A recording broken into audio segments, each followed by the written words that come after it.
Olá, meu nome é Nice e sejam bem-vindos a mais um áudio aqui para o canal. E hoje nós teremos o capítulo 26 do livro Forças para Recomeçar. Hoje eu gostaria de pedir a vocês para me ajudarem a compartilhar o canal, fazer com que esse ensinamento vá mais longe e, com isso, fazendo o canal crescer também. Isso me ajudaria muito e me daria mais força para continuar esse trabalho que eu gosto tanto. Certo? Então, dados os recados, vamos para o capítulo 26. Psicólogos de amor. Apesar de saber que Tiago estava estudando e muito feliz em companhia de Rita, Sérgio sentia os dias passarem trazendo um vazio cruel que aumentava quando pensava no irmão ou em Débora. Não tinha qualquer notícia sobre ela depois de tanto tempo e não podia fazer nada. Desejava que Tiago saísse da polícia, porém ele não queria por segurança e por trabalhar em um horário compatível ao curso universitário. Certa noite, ao deitar, Sérgio sentiu um vago pressentimento, mas não soube identificar, pois o significado estava longe de sua compreensão. Apreensivo, orou e logo adormeceu. Desprendido do corpo durante o sono, Sérgio acordou para o mundo espiritual com um chamado generoso e suave. Como é bom vê-lo, meu querido. Que a paz de Jesus o envolva. Ele ficou encantado e paralisado por instantes diante daquela doce figura que desempenhava elevada função no plano espiritual. Era incrivelmente bela. Oferecia confiança e fraternidade irradiadas por uma aura envolvente. Parecia que um sol de raios prateados brilhava através de sua figura. Afável, como sempre, aquele anjo de bondade estendeu-lhe a mão, conduzindo-o para mais próximo, quando Sérgio dispôs-se, sorrindo ao exclamar: Lariel! Prometeu-me amparo e aqui está. Imediatamente, algumas lembranças chegaram à sua mente. Sensibilizado, acrescentou: Não mereço seus esforços. Abalei-me tanto e me envergonho pelo desespero quando não suportei as aflições nos pensamentos. Os desejos e ideias mentais inferiores foram de um magnetismo muito intenso.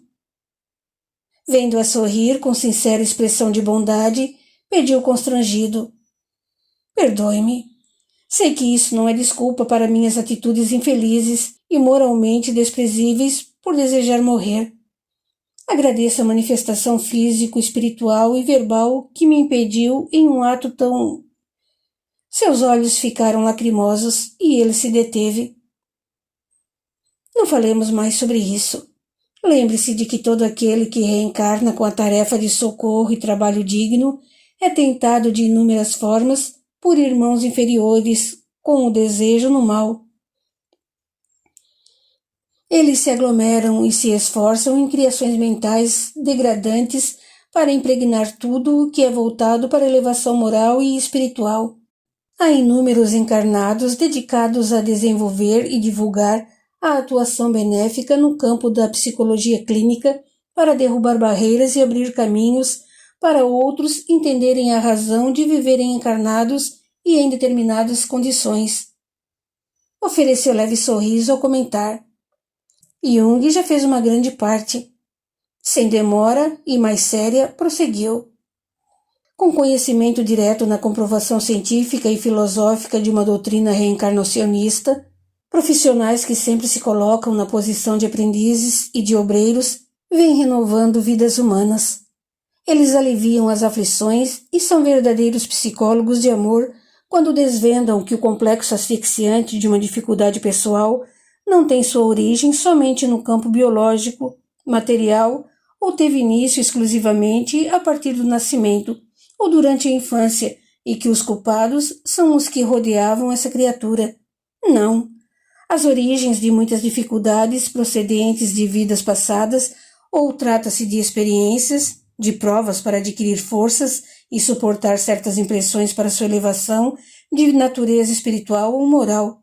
Esses psicólogos de amor estão sob a guarda ou socorro de benfeitores espirituais elevados e sempre apostos no campo das mais nobres inspirações. Mas isso não isenta esse encarnado das suas obrigações comuns de orai e vigiai, a própria mente, para não se desviarem dos propósitos divinos. Você já ouviu. Sorriu ao relembrá-lo. A quem muito é dado, muito será exigido. Até o Mestre Jesus foi tentado, porém resistiu, e ainda disse que tudo o que ele fazia nós poderíamos fazer mais e melhor. Nunca se esqueça de que os ensinamentos do Mestre Nazareno são as terapias das almas. Não sei como. Com conhecimento e entendimento, eu me deixei dominar por aquela insanidade momentânea. Lamentou Sérgio. Lariel sorriu com doçura e, olhando de um modo peculiar para os companheiros espirituais à sua volta, tornou a Sérgio pedindo: venha conosco hoje. Vejo-o preparado para reassumir antigas tarefas nas quais atuou como especialista e instrutor quando desencarnado. Talvez isso lhe traga mais lembranças e força interior. Em um tom amável e doce, ela avisou: não duvide de você mesmo. Todos nós elevaremos os nossos pensamentos rogando providências divinas que nos protejam. Iremos para uma região de inenarrável sofrimento, a qual você conhecia bem pelos préstimos de socorro. Suplicaremos a Deus, Pai da vida, a força e o amparo, a fim de levar-nos algum conforto, calma, bênção e até o socorro aos irmãos dessa esfera que estiverem preparados. Após preciosa meditação e sublime prece de Lariel, o magnetismo excelso os envolveu com imenso amor, bondade e proteção. A prestimosa entidade de beleza inexprimível atravessou, na velocidade do pensamento, várias regiões sombrias e dominadas pelo mal. Envolvendo todos com sua inexcedível energia, Lariel conduziu-os à zona de intensas trevas, gemidos, dores e grunhidos horripilantes. Não foram percebidos. Dentre todos da considerável comitiva de espíritos elevados na escala de valores morais e espirituais, somente Sérgio fazia parte do plano dos encarnados. Alguns dos espíritos benfeitores daquele grupo eram especialistas em missões daquela natureza, e outros aprendizes treinavam aptidões especializadas para cooperar como socorristas naquele vale vasto de sofredores deploráveis. De início, Sérgio não conseguia ver muita coisa. Sentia-se num outro mundo, onde a densa névoa parda reinava. Só havia sombras estranhas em todas as extensões e uma energia desagradável parecia pesar sobre ele. Lariel usou recursos próprios para facilitar-lhe a visão. Somente então ele pôde ver a névoa cinzenta dissipar-se e muitas imagens surgiram. Em todo lugar que olhavam, via-se verdadeiro quadro desolador. Por um lado, era como olhar um mar escurecido e extenso até um horizonte sem fim. Só que não havia águas agitadas. A movimentação era de criaturas sobre criaturas amontoadas e entrelaçadas, algumas deformadas a ponto de perder as características humanas, como que nadando e se desesperando num mar de lodo e limbo.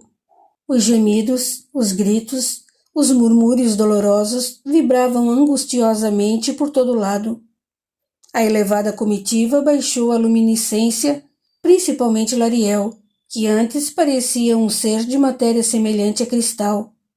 Agora, todos deixavam os limites exteriores da matéria do corpo pelo espiritual, compatíveis ao meio pelo trabalho proposto e com a finalidade dos sofredores infelizes daquela região poderem lhes perceber. Rochedos escarpados, cobertos por substância escorregadia, nojosa e fétida, serviam de obstáculo. Era como uma verdadeira muralha cercando o vale de extensão impressionante. Sem articular palavras, todos daquele grupo se comunicavam em nível de pensamento, quando Sérgio comoveu-se. Deus, tenha piedade. A misericórdia e a justiça são atributos de Deus, avisou Wilson, seu mentor, que fazia parte do grupo. Porém, meu querido, essas são criaturas espirituais que, na oportunidade de reencarnação, não tiveram piedade de si, respeito às leis divinas, perderam a fé e a esperança. O sofrimento coletivo é impressionantemente doloroso, mas é o reajuste da própria consciência. Bondosamente explicou Lariel. Milhões de criaturas encarnadas, com diferentes propósitos de harmonização ou tarefa no bem, se entregam à mais inferior das exigências, o suicídio. Não deram atenção às responsabilidades de resistência, não se socorreram como o poder da prece, não buscaram ajuda de outro que pudesse erguê-los para o bom ânimo e propósitos construtivos, ensinando-lhes sobre a eternidade, pois a morte não existe. A encarnação com experiências difíceis é um curto período que passará rapidamente quando se tem a ideia da imortalidade do espírito e a crença em um único Deus bom e justo. A nobre entidade silenciou. Uma matéria espiritual muito densa, como que um ar contendo elementos asfixiantes e nojosamente viscoso, cobria toda aquela triste região. A comitiva seguiu Lariel, que sabia para onde ir. Estavam recolhidos em prece silenciosa até uma montanha agitar-se como fogueira, semelhante a um redemoinho de vento, só que de larvas incandescentes como a de um vulcão, com movimentos fortes ao girar, espalhando-se ao abaixar novamente como os sorvedouros onde corpos espirituais de aparência humana podiam ser vistos. São suicidas que recorreram à morte do corpo através do fogo, queimando-se propositalmente, explicou um dos missionários, especialista em socorro daquela região. Encontram-se aqui os que também bombardearam lugares e sucumbiram junto. Em todo suicídio pensado ou planejado anteriormente e conscientemente, aos olhos de Deus, não há maior ou menor culpado. Há casos especiais como os de crianças de pouca idade levadas a ações semelhantes ao suicídio por ouvirem contar fatos ou assistirem a programas inadequados. Os loucos, os totalmente embriagados, os mentalmente retardados, os que estão delirando de febre ou efeito de medicamentos, entre outros, mas que, acima de tudo, não planejaram nem pensaram nesse ato. Aos demais, a intensidade da dor constante na consciência e no corpo espiritual é algo do qual não podem e não conseguem escapar. Em alguns casos, o martírio interior e o arrependimento profundo são lentos ao espírito, porém o sofrimento reservado à sua consciência e ao perispírito pelo crime que praticou chegará. Contudo, lembrou Lariel, a venerável emissária, a lei divina determina ou enquadra o tempo de duração de sofrimento consciencial e o tipo de expiação futura por essa violência ao próprio espírito, que não são as mesmas para todos os suicidas. Deus a tudo vê, e por ser justo, sua bondade e misericórdia encontram circunstâncias atenuantes em alguns raríssimos casos não planejados, mas que, em um ato de desespero, diante de condições em que não se pode raciocinar, tendo em vista o caráter moral do espírito suicida, seu coração bondoso e as inesperadas razões que o levaram à prática de tal crime, Deus pode minimizar seus dias de suplício. Entretanto, a responsabilidade do suicídio jamais fica impune, porém, nunca é eterna. Um dos benfeitores acompanhantes percebeu que Sérgio desejava melhor exemplo. Então, olhando para Lariel, que entendeu-lhe o pedido em nível de pensamento e aprovando-o com singelo gesto, o socorrista afastou-se do grupo. Aquele vale não era só ocupado por suicidas agonizantes em extrema dor e sofrimento. Havia nos altíssimos penhascos, e mantendo certa distância daqueles infelizes sofredores, espíritos pinando postura de sentinelas, orgulhosos nos serviços rudes que o compraziam, vigiando os prisioneiros de dolorosas penitências. Como guardiões de natureza vingativa, permaneciam atentos a fim de os infelizes não encontrarem harmonia que o resgatasse de algum sofrimento nem tentasse recolher-se em prece verdadeira. Olhando em volta, Sérgio reparou. Os penhascos parecem não ter fim. Aqui não se vê o céu, mas no alto dos penhascos há espíritos com aspectos sinistros, animalizados e deformados. Quem são eles? Vejo que não se lembra de muita coisa, Sérgio, argumentou Wilson com simplicidade. Depois respondeu. São espíritos no auge da inferioridade e da ignorância, criaturas partidárias de grupamentos que se movimentam e se revezam, comprazendo-se com a dor insuportável e ininterrupta de inimigos do passado, que agora se resolvem aqui pelo suicídio.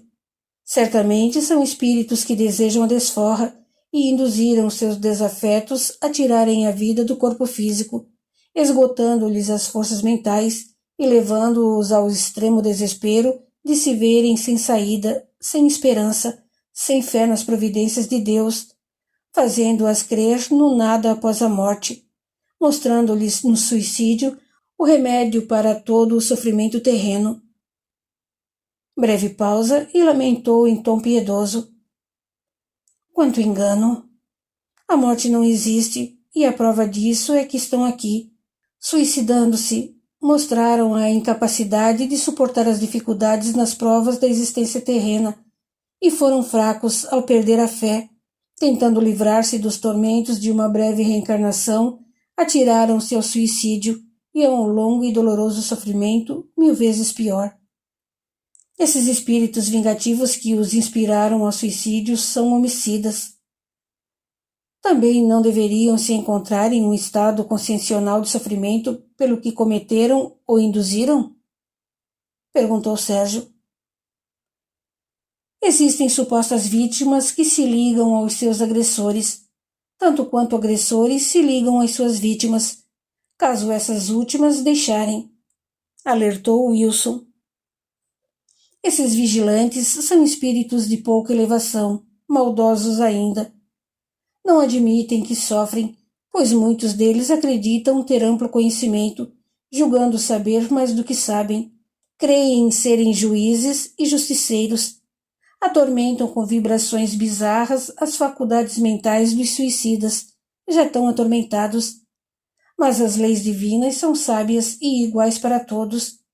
Se um espírito vingador não perdoa ao irmão, que talvez tenha-o prejudicado, e se ligou a ele para se vingar dessa forma, ou seja, levando-o ao suicídio, vamos lembrar que a bênção do esquecimento, através da reencarnação, os unirá para a reparação e ensinamento renovador. Isso pode acontecer até com o sofrimento de um deles para que renasça o amor em ambos. A aproximação do socorrista, que havia se afastado, chamou-lhes a atenção. Ele trazia nos braços uma criatura totalmente deformada e a carregava como quem aconchega o filho querido e necessitado. O espírito sofredor plasmava seu corpo espiritual de forma horrenda. Quase não tinha braços e as pernas pareciam coladas. O aspecto era à maneira de grande verme com feridas imensas, descarnando a pele em estado de putrefação. Remexendo-se, gemia constantemente em todos os sons. Não parecia uma criatura humana, cujo pescoço inchado unia o tronco à cabeça lisa, machucada, como que sem o couro capilar, e a face sem pele com erupções purulentas. Piedoso, o socorrista explicou. Seu estado mental é de delírio enlouquecedor, contudo pode nos entender. Alguns segundos e contou. Encarnada, esse espírito foi uma mulher de considerável nível social. Possuía uma aversão aos pobres, necessitados e doentes, mas mascarava esses sentimentos. Forjava sorriso generoso e olhar piedoso quando precisava reunir-se para fins fraternos junto de pessoas de seu meio social. Na verdade, não suportava o odor dos hospitais, dos orfanatos, dos velhos desamparados e da miséria em geral. Apenas apreciava a fragrância de seus perfumes e cremes caros. Só contemplava seu reflexo no espelho, admirando-se do quanto era bela, da perfeição e brancura de seus dentes. Teve todas as oportunidades para praticar a caridade, mas quando o fez, não foi com sinceridade, com devoção e de coração. O que realizou foi para que todos a elogiassem, lhe agradecessem e reconhecessem suas ofertas caridosas. Muitas coisas aconteceram até começar a dar oportunidade de ação para um espírito inferior vingativo e inimigo do passado por ser sua vítima. Se com desejo puro sua mente estivesse voltada para a caridade e se ocupasse com atenção para auxílio e caridade, isso não teria acontecido. Não haveria espaço para pensamentos inferiores. Tudo piorou quando ela descobriu que o marido a traía. Dotada de inteligência, tentou ser ardilosa e buscou diversos meios de comover o marido com esperança de ele não a abandonar. Mas o esposo estava decidido e cansado de sua falsidade. Ele sabia o quanto ela mentia e disfarçava sua verdadeira personalidade. Desmascarando-a em uma discussão a sós, o homem avisou que sairia de casa dentro de alguns dias. Ela perdeu o gosto pela vida e desejou a morte a ser trocada por outra e discriminada pela sociedade como uma mulher separada. Porém, queria que tudo parecesse um acidente e com morte instantânea. Queria que os outros tivessem piedade dela pela morte inesperada e ver o remorso do marido. Com sentimento de ódio e vingança, essa pobre irmã deixou o gás do fogão vazando por longo tempo e depois acionou o interruptor da luz. Com a explosão e o incêndio, ela faleceu após muito sofrimento no corpo físico. No entanto, a dor experimentada antes do desencarne não se compara à intensidade do desespero e insuportável padecimento incessante vivenciado no plano espiritual, nesse vale de lamas e lágrimas. O que aconteceu para ter um obsessor tão cruel e inspirá-la à morte tão horrível? Perguntou Sérgio. Em reencarnação distante, essa irmã viveu na Europa no período da Inquisição imposta pelos governantes da Igreja Católica. Contou o especialista daquele tipo de socorro com habilidades de absorver informações da mente dos desencarnados. Nessa época, ela nutria uma paixão incontrolável por um homem e, ao se declarar, sentiu-se humilhada, pois ele afirmou amar outra cuja união já estava marcada. Inconformada com a rejeição e por ser uma criatura vingativa, decidiu que ele não ficaria com a outra. Para isso, apresentou-se como testemunha para o tribunal eclesiástico instituído na época com a finalidade de investigar e punir crimes contra a fé católica. Ela preparou artifícios e colocou-os na cama do homem para não ter meio de ele escapar da punição do Santo Ofício, e o acusou de bruxaria. Mesmo sendo inocente, o homem que a rejeitou foi condenado a queimar na fogueira até a morte. Esse irmão não lhe perdoou, dispondo-se à vingança entremeada de extremo ódio. Após esse período escuro na história, ele reencarnou, mas não a aceitou como filha, abandonando-a, junto com a mãe, aos dissabores do mundo. Por não ter amparo paterno, ela sofreu calúnias e humilhações.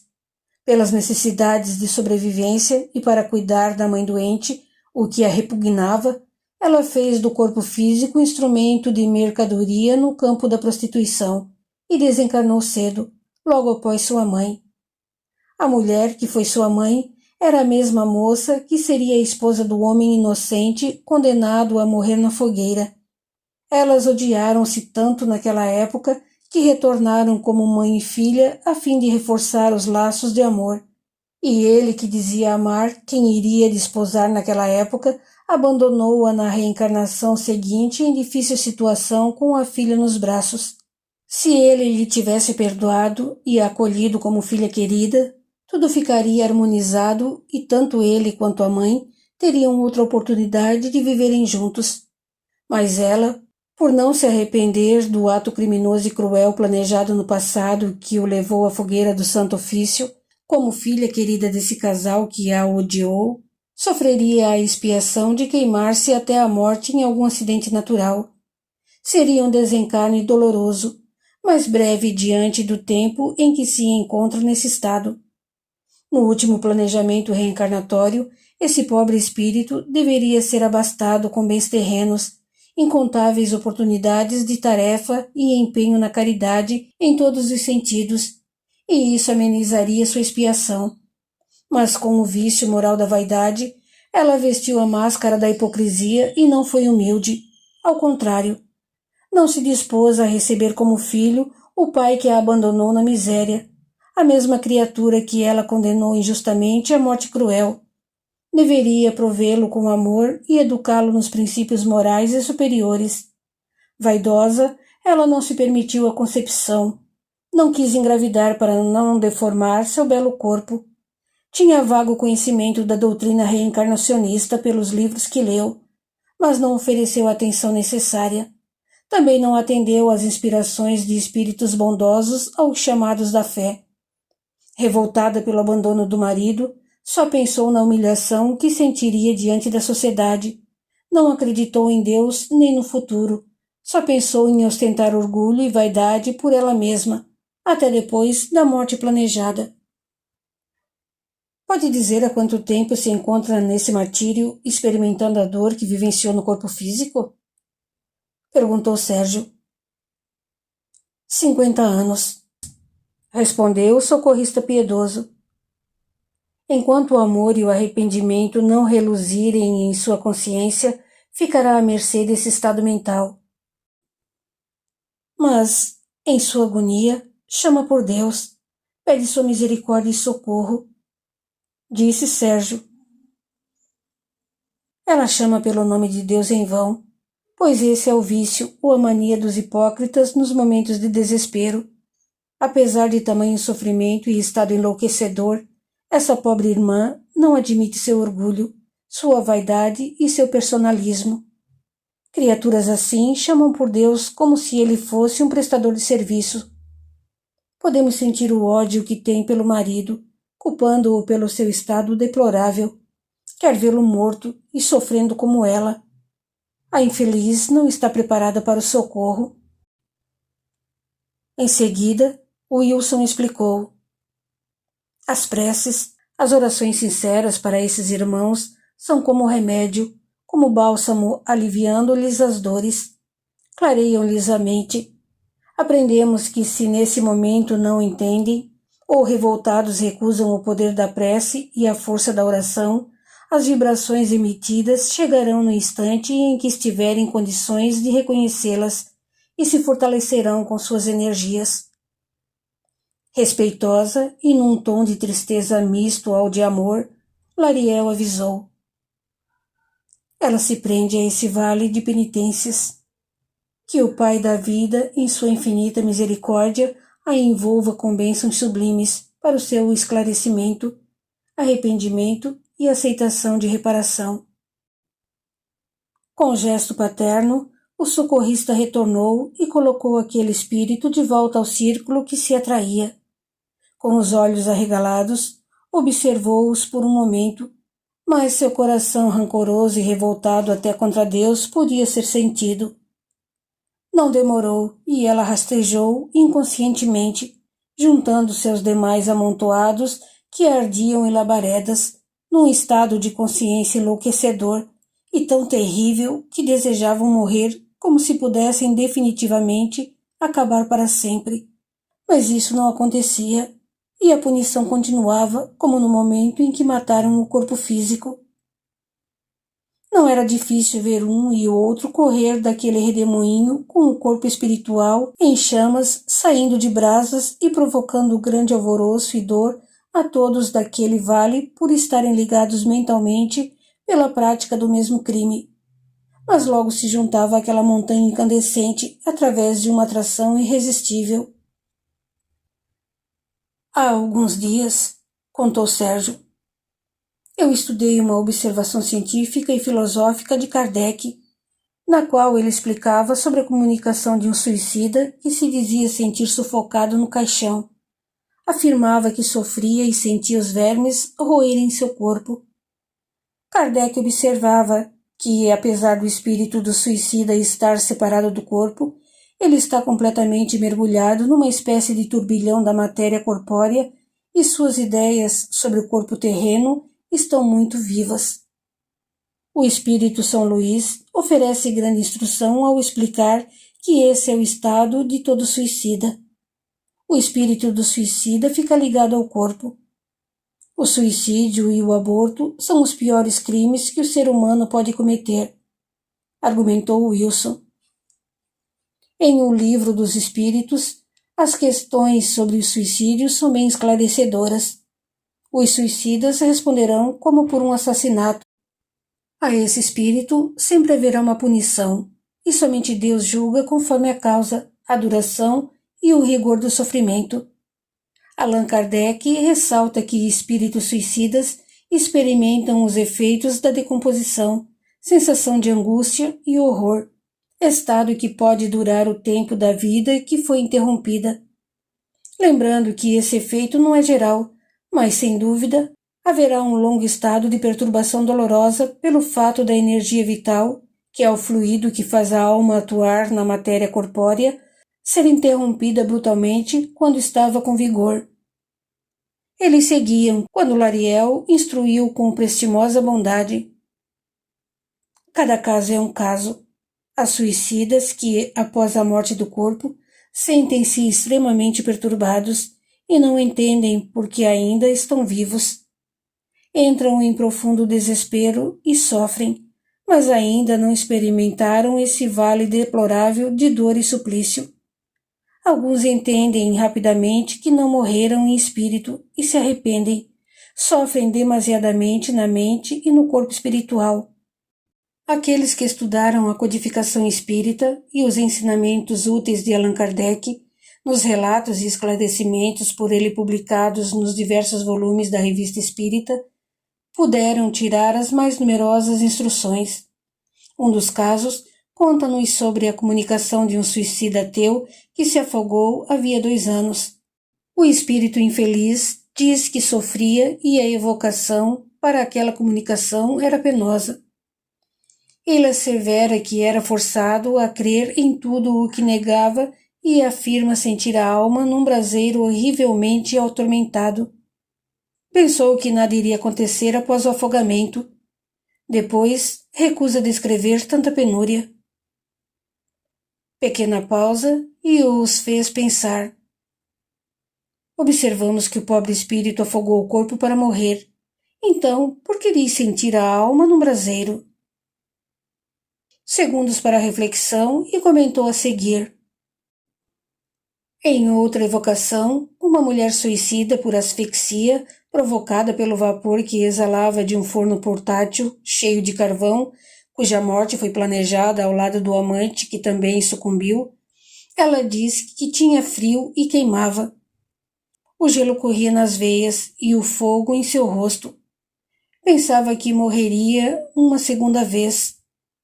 Relata escutar risos infernais e vozes espantosas que gritam sempre do mesmo jeito pavoroso. Conta que é sempre noite. Não vê os espíritos que vagam no lugar onde está, mas vê um crepe negro desenhado num rosto que chora.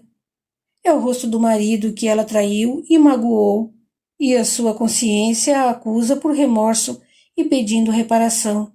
Afirma que não quer falar do amante, não se encontrou com ele.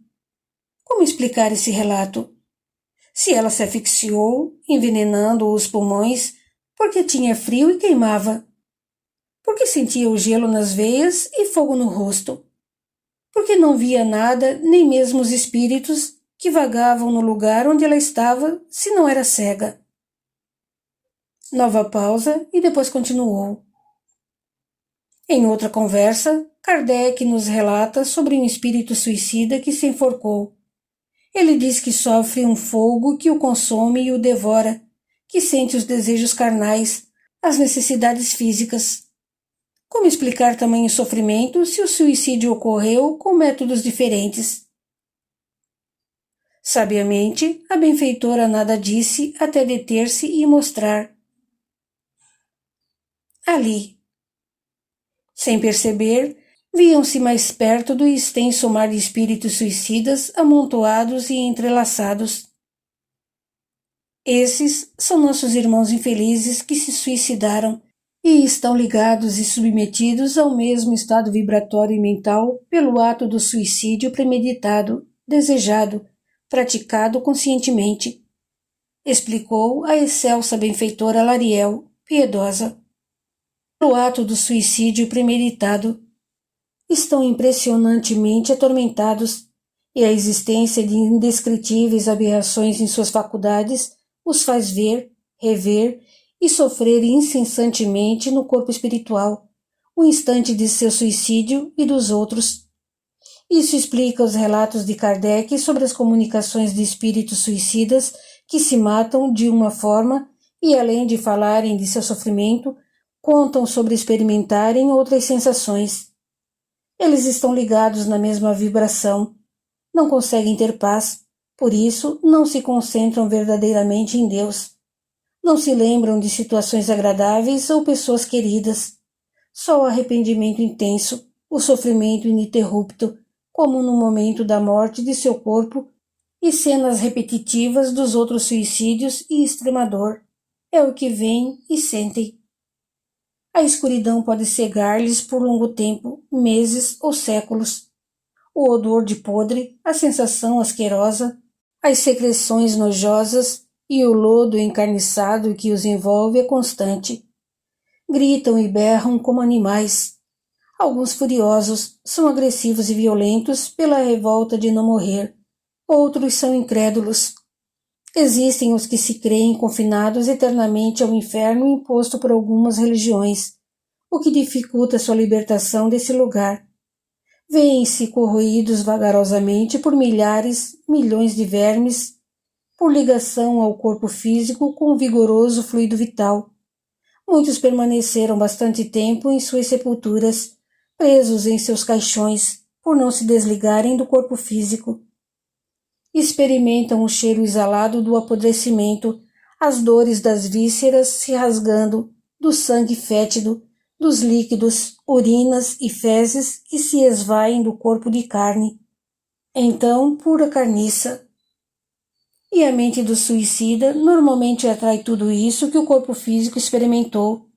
Libertos da sepultura, alguns continuam ligados ao corpo pelo liame, fluido vital, por isso reproduzem as cenas horripilantes onde quer que estejam. As vibrações mentais mais tormentosas, violentamente infligidas pela própria consciência, não têm condições de serem descritas. E partilhando das mesmas vibrações pela atitude, unem-se sempre pelo pensamento. Alguns segundos e comentou: diga-me o que está pensando, e eu direi o que espiritualmente existe ao seu lado. Pequena pausa para reflexão e avisou num tom lastimoso: vamos seguir, meus amigos. Aqui não há irmãos prontos para o socorro. Uns gritam de modo selvagem, outros estão confusos, atordoados e com o raciocínio lento pelas consequências do ato. Enquanto prosseguiam, somente a benfeitora ousava detalhar respeitosamente algo sobre a visão aterradora. Irmãos infelizes que se suicidaram para se encontrarem com entes queridos desencarnados não o vão encontrar aqui. Os que por um amor impossível mataram-se para ficarem juntos demorarão muitos anos ou séculos para se reverem. Os que cometeram esse crime pela perda da fortuna ou pela miséria sofrerão bem mais. Todos precisarão de várias reencarnações para repararem o erro e aliviarem os corações sofridos pela brutal separação. É bom lembrarmos sempre que não existe punição fixa aos suicidas. O que leva alguém ao suicídio, as razões e as consequências desse ato sempre são relativas às causas que o geraram. Mas para aqueles que se refugiaram na morte premeditada e voluntariamente, a punição mental será mais longa e terrível, porque fugiu da provação terrena, não lutou pela vida, não respeitou nem confiou em Deus. O suicida voluntário levará várias encarnações para purificar a consciência, e isso dependerá da forma como suportará as futuras expiações terríveis, longas e dolorosas. Além da postura mental adotada, serão juízes inconscientes deles mesmos. As religiões ou doutrinas que consideram os suicidas confinados ao inferno e não aceitam que sejam dirigidas últimas preces estão imensamente erradas. Aqueles que acreditam nisso podem perguntar: onde se encontra a misericórdia, a bondade e o amor de Deus se a confinação ao inferno for eterna? Seria Deus, o Pai, o Criador bom e justo? Kardec explicou isso muito bem. O Espiritismo não admite inferno com demônios e capetas com tridentes, chicotes, lugares cercados de labaredas e horrendos métodos de torturas. Os estudos e as pesquisas científicas de Allan Kardec sobre suicidas deixam claro que esses espíritos infelizes, que transgrediram as leis de Deus, confinando-se ao castigo da própria consciência, relatam e apontam sofrimentos usando termos iguais aos de algumas religiões. Porém, esse estado de extrema dor e agonia do suicida não é interminável, imperdoável nem fatal. A duração de seus sofrimentos está ligada e é dependente de sua força mental e moral para arrepender-se verdadeiramente do que praticou, ter paciência e fé, livrar a mente do ódio, do orgulho, da vingança. Depois aceitar e propor-se à expiação ou reparação dos danos a si e aos outros. A prece com amor e sem lamentos auxilia o entendimento desses irmãos e a elevação de suas consciências. Ao contrário do que pensam aqueles que lhes recusam uma oração, um desejo de bênção e misericórdia. A prece aos espíritos suicidas lhes dá força e resignação, sustenta-os com fé e esperança em novas oportunidades de harmonização, diminuindo a punição se esses forem humildes e respeitosos aos propósitos do Pai da vida. Deus não dá recompensas, mas sua bondade e justiça permitem a oportunidade de repararmos os erros cometidos e abreviarmos os sofrimentos. É bom recordar que se não houve premeditação, planejamento, desejo de se matar, mas uma fatalidade o desesperou a esse ponto e não lhe restou alternativa, dependendo do caso, a intenção do suicídio pode não merecer uma severa punição, mas sim o perdão de Deus. Isso é possível? Perguntou Sérgio, um tanto temeroso. Lariel olhou de modo diferente que ele não soube interpretar. Depois afirmou: como não? Se estudou, deve lembrar que Kardec relata raros casos cuja intenção do suicídio abrandou, diminuiu o sofrimento ou mereceu o perdão. Respondeu ela atenciosa. E logo acrescentou: imagine uma situação em que operários ou esportistas, por causa de um acidente, se veem pendurados em uma única corda que vai se romper e todos morrerão. Então, para salvar os outros, ao ver que a morte de todos será inevitável, o último a se pendurar se solta ou corta a corda acima de si a fim de aliviar o peso e salvar a vida dos demais, mesmo sabendo que despencará para a morte certa. Isso é um suicídio, mas para salvar a vida dos outros, num ato tão planejado, essa criatura merece ou não o perdão? Deus é quem julga. No entanto, nisso não se vê o desejo da morte, mas a vontade de salvar outras vidas. Seria injusto ela passar por sofrimentos horripilantes como os demais suicidas. Nesse ponto estavam em lugar estranho, junto a rochedos e menos hostil. Lariel parou. A comitiva se manteve junta, parecendo mantê-los no centro. Bem atenta a tudo, a prestimosa entidade se voltou para Sérgio ao afirmar com generosidade: existem vários fatos que isentam uma criatura forçada ao suicídio em favor de um acontecimento fatal, inesperado, algo que não planejou nem queria fazer. Um que acompanhei foi muito marcante. Qual? Questionou Sérgio, estremecido por uma sensação inexplicável. Um homem novo, sua jovem esposa e seus 3 filhos. Com o objetivo de mudança, eles atravessavam um largo rio, quando uma chuva caiu na cabeceira desse rio. Sem que soubessem, e repentinamente, as águas se tornaram caudalosas e a forte correnteza invadiu o pequeno barco. Mesmo jogando todos os poucos e pobres bens materiais no rio, o barco mostrava sinais de que afundaria. Ciente de que a esposa não sabia nadar, tão menos os filhos, desesperado, esse homem entrega os remos à mulher e pula do barco para a morte, pois a água o arrastou para as corredeiras, atirando-o contra as pedras sem piedade. Ele acreditava em Deus e não queria morrer, mas no desespero deu a vida para salvar a mulher e os filhos. Na espiritualidade, ele se perturbou por curto tempo, pois as preces da esposa, dos filhos, dos parentes e amigos aliviavam sua consciência e o deixavam com elevadas vibrações sublimes. Por sua vez, Deus julgou-o pelas circunstâncias e lhe perdoou, livrando-o de terríveis torturas pelo suicídio. Amparado na espiritualidade, sofreu resignado a dor da separação de sua amada e seus pequeninos filhos. Por sua elevação espiritual, e mesmo tendo a indulgência divina, você prometeu reparar o suicídio e o abandono da família tão querida. Falta essa que não cometeu por covardia, mas por amor aos filhos e à sua esposa. Mariel calou-se e aguardou. A cena se repetiu com detalhes na mente de Sérgio, que pareceu abalado. A benfeitora o sustentou com vibrações mentais e ele comentou: "Lembro-me disso. Foi há muito tempo." "Sim, meu querido, foi. Essa fatalidade não estava em seu planejamento reencarnatório.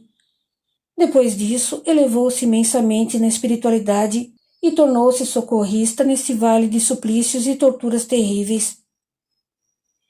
Tremendo perante o doce olhar de Lariel, Sérgio expressou significativa surpresa e temor ao olhar em volta. Nesse instante, ela revelou amorosamente: "Eu estava naquele barco. Lembra-se? Você tinha 2 filhos mais velhos e eu era sua única filha e a mais nova. Minha amada mãezinha nos salvou, apesar do desespero de vê-lo sumir nas águas. Hoje ela está encarnada e você a reencontrou. É a nossa querida Débora. Nós sobrevivemos por muitos anos naquela oportunidade de vida terrena por seu sacrifício. Conforme prometeu, ajudou dando sua vida para salvar a de todos, inclusive a minha.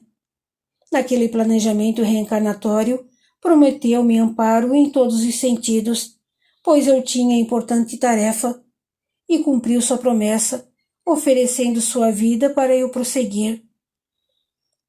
Lágrimas correram dos olhos de Sérgio, e ela avisou com doce nobreza: "Deixemos as emoções para mais tarde. Não me permito distrair em um lugar como esse. Temos um dever. Então vamos." Reprimindo os sentimentos, seguiram para cumprir a tarefa. Continua no capítulo 27. Até lá!